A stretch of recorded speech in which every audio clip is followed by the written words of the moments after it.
మీ business ఏదైనా మీ ఊర్లో promotion చేయాలంటే అది సుమన్ టీవీతోనే సాధ్యం. ఇప్పుడే సంప్రదించండి. చిన్న చిన్న మనస్పర్ధలకి, చిన్న చిన్న క్షణిక ఆవేశాలకి నేటి యువత అర్ధాంతరంగా వారి తనువును చాలిస్తూ ఉన్నారు. ఈరోజు విశాఖలో జరిగిన ఒక సంఘటన దీనికి ఒక ఉదాహరణ.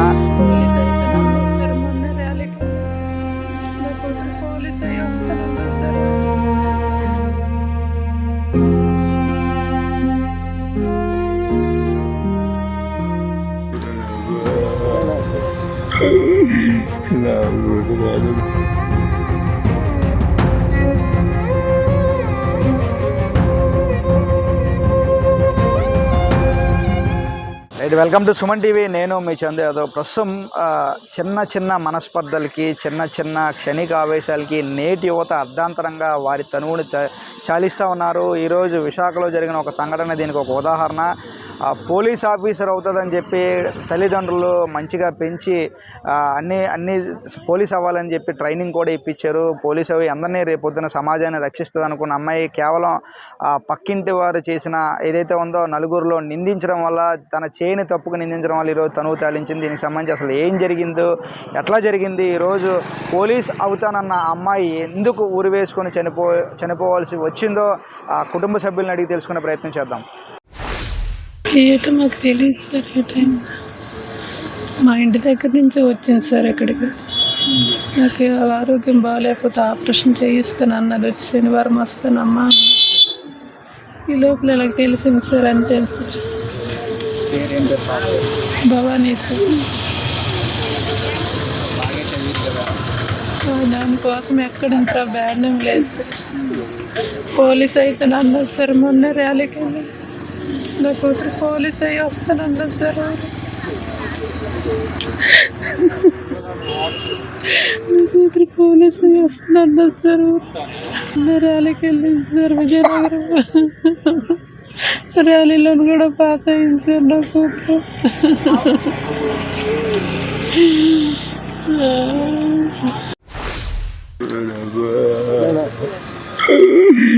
నా కూతురు దేవుడు చెప్పింది.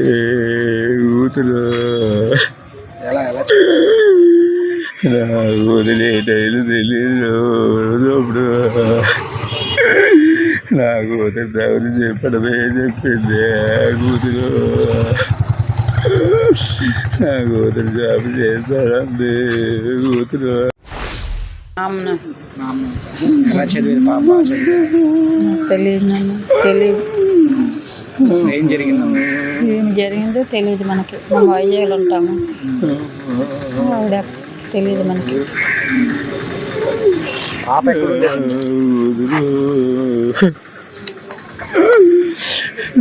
కూతురు చచ్చిపోయింది. కూతురు అసలు ఏం జరిగిందన్న? ఏం జరిగిందో మాకు తెలియదు సార్ పూర్తిగా. ఏంటంటే మేము సోమవారం సాయంత్రం ఊరు వెళ్ళాం. మాకు అక్కడ వారాలు జరుగుతాయి, వారాలుగానే వెళ్ళాం. మేము అమ్మవార్లు చేస్తారని వెళ్ళాం. ఈ పాప అమ్మ నువ్వు వస్తావంటే నేను వస్తాను మాయా, వైజాగ్లో ఉంటాను ఒకరోజు, మాకు షాప్ ఉంది. ఒకరోజు నేను చూసుకొని నాకు 9-10 తారీఖు ఎన్సీసీ చూసుకొని అమ్మకి ఆపరేషన్ ఉంది. 12 తారీఖు మా అక్కకి ఆపరేషన్ ఉంది పూండిలో. అది వెళ్ళిపోతే నేను అమ్మ దగ్గర ఉండాలి కదా అంటే సరేనమ్మా ఎలాగ నీకు ఎన్సీసీ ఉంది కదా ఒక రోజు ముందు రాని వచ్చింది. వచ్చినాక మేము ఎక్కడైతే మా షాప్ ఉందో పైన మా అత్తారు ఇల్లు ఉంది. మా మామయ్య, మా చిన్న మామయ్య, మా అత్తలందరూ. అది ఎక్కడ ఉండిపోయామ్మా అక్కడికి వెళ్ళక నువ్వు వీళ్ళ దగ్గర ఉండిపోయి అంటే తెల్లవారు స్నానం చేయడానికి వెళ్తాను మాయ, మళ్ళీ బట్టలన్నీ ఎక్కడి నుంచి అక్కడ మోసుకొని వెళ్ళాం కదా అని అందుకు. అది స్నానానికి వెళ్ళి కానీ నువ్వు ఇటు వెళ్ళడానికి లేదు అని చెప్పాను. చెప్తే సరే ఇది వరకు కూడా నేను ఒకసారి ఊరు వెళ్తే ఇలాగే ఏ ప్రాబ్లం లేదు సరేనమ్మా అనుకుని వెళ్ళిపోయాము. వెళ్ళిపోతే మొన్న రాత్రి నేను సోమవారం రాత్రి ఫోన్ చేసింది మాయా ఎంత అని మొత్తం అంతా షాప్ కోసం అన్నీ చెప్పింది. తర్వాత తెల్లారితో మంగళవారం మొత్తం అన్నీ చెప్పింది. బుధవారం తెల్లవారి వచ్చేసరికి అంటే మేము 9 గంటలకు రిటర్న్ బయలుదేరుతున్నాము. ఈ లోపు మాకు ఫోన్ వచ్చింది ఇలాగ జరిగిందని. వెంటనే మేము వచ్చి గీతంకి వచ్చేసరికి ఈ విధంగా మనిషి అయి ఉంది సార్. అమ్మాయి బాగా చదివేదా? పోలీస్ కూడా అవుతుందని? అమ్మాయి ఎన్సీసీ సార్. ఎన్సీసీ మొన్న చెన్నై కూడా వెళ్ళింది అమ్మాయి. ఎన్సీసీ చేస్తుంది అమ్మాయి. ఇంతకుముందు ఒకసారి విజయనగరం క్యాంప్ వెళ్ళింది, ఎన్సీసీ క్యాంపు. ఏఎస్ఆర్ఎస్ కాలేజ్ డిగ్రీ చదువుతుంది అమ్మాయి.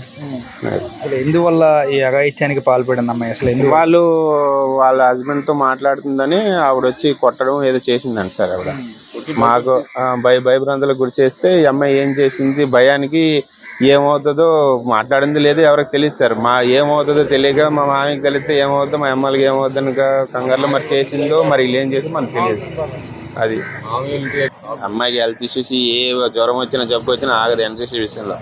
నేనే తిడతాను, నీకు జ్వరం వస్తుంటే నీకు ఇది బాగా ఇదైపోయి ఎందుకమ్మా ఇంతేం చేద్దామంటే చచ్చింది. దాని నాకు టార్గెట్ అదే కానిస్టేబుల్ అవ్వాలి అనుకోండి ఎన్సీసీ బట్టలతో ఫోటో తీసుకొని వాళ్ళ ఇంట్లో ఏకంగా పెద్ద ఫ్రేమ్ కట్టించి పెట్టుకుంది. ఏకంగా ఎన్సీసీ రైఫిల్ ఏదో ట్రైనింగ్ తీసుకెళ్తారు, రైఫిల్తో ఫోటో తీసుకెళ్ళి పెద్ద ఫోటో ఫ్రేమ్ కట్టి పెట్టుకునింది ఇంట్లో. అంత ఇష్టం అమ్మాయి కానిస్టేబుల్ అవ్వాలని. ఇంకా యాక్చువల్లీ ఇక్కడ ఎన్సీసీలో జాయిన్ అవ్వడానికి వైజాగ్లో ఇక్కడ ఉండడానికి కారణం ఏంటంటే మిగతా ప్రైవేట్ కాలేజీలో ఎన్సీసీ ఉండదు కదా, ఈ కాలేజీలో ఎన్సీసీ ఉంటుంది చెయ్యాలనే ఉద్దేశంతోనే మా ఇంటి దగ్గర ఉంది. లేదంటే వాళ్ళు ఎక్కడో చదివించుకుందరు, ఆ ఉద్దేశంతోనే పెట్టారు వాళ్ళు ఇక్కడ. ఊరేసుకొని మాకు ఆ పక్కింట్లో కన్స్ట్రక్షన్ చేస్తున్న ఆయన నాకు ఫోన్ చేశాడు, ఆ లోకల్లో ఉన్న ఆయన. ఇలా జరిగింది కనీసి పాప ఊరేసుకుంటే నేను ఇస్తాను ఏమైంది అంటే ఇతర 1-2 ఫోన్లు వచ్చాయి. నాకు ఏమైందంటే హాస్పిటల్ తీసుకెళ్ళండి, ఏమైందంటే ఎవరు చెప్పట్లే. వెంటనే నా అక్క వీళ్ళందరినీ తీసుకొని నేను బయలుదేరి వచ్చేసాను ఇక్కడికి. సో అమ్మాయి చాలా బాగా చదివేది, పోలీస్ ట్రైనింగ్కి వెళ్ళేది, పోలీస్ అవ్వాలని నిజంగా ఎప్పటి నుంచో తన కోరిక. ఎన్సీసీ కూడా చేసేది, సి సర్టిఫికేట్ హోల్డర్ కూడా తను.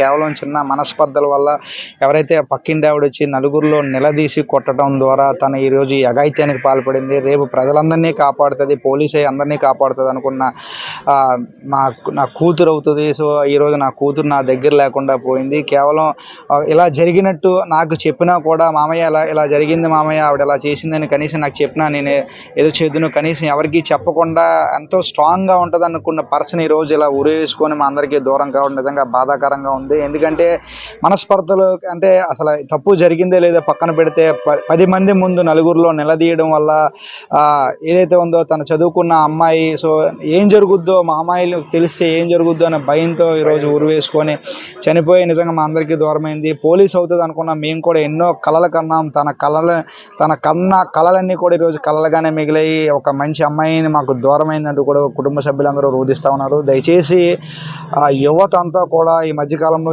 చిన్న విషయాలకు ఆత్మహత్యలు చేసుకుంటున్నారు. నిజంగా మీకు ఏదైనా ప్రాబ్లం వస్తే తల్లిదండ్రులతో మాట్లాడండి, బంధువులతో మాట్లాడండి, ఫ్రెండ్స్తో మాట్లాడండి. అంతేకాని ఎవరికీ చెప్పకుండా మీలో మీరు కుమిలిపోయి మీలో మీరు ఏదైనా డెసిషన్ తీసుకుంటే ఈరోజు కన్న తల్లిదండ్రులకి బంధువులకి అందరికీ కూడా గర్భశోకాన్ని మిగిలిస్తారు. దయచేసి నేటి యువత అంతా కూడా 1-2 సార్లు మీకైనా సమస్య వస్తే తల్లిదండ్రులతో కానీ బంధువులతో కానీ ఫ్రెండ్స్తో కానీ షేర్ చేసుకుంటే ఎంత పెద్ద ప్రాబ్లం అయినా మనం అనుకున్న వాళ్ళు అండగా ఉంటే ఆ ప్రాబ్లం మనకు చిన్నగానే కనిపిస్తుంది. ఈ దిశగా ఎవరు కూడా ముందుకు వెళ్ళొద్దు. దయచేసి 1-2 సార్లు ఆలోచించండి. మరిన్ని లేటెస్ట్ అప్డేట్స్ కోసం చూస్తూనే ఉండండి సుమన్ టీవీ. వీడియో జర్నలిస్ట్ రాజుతో చందు, సుమన్ టీవీ, విశాఖపట్నం.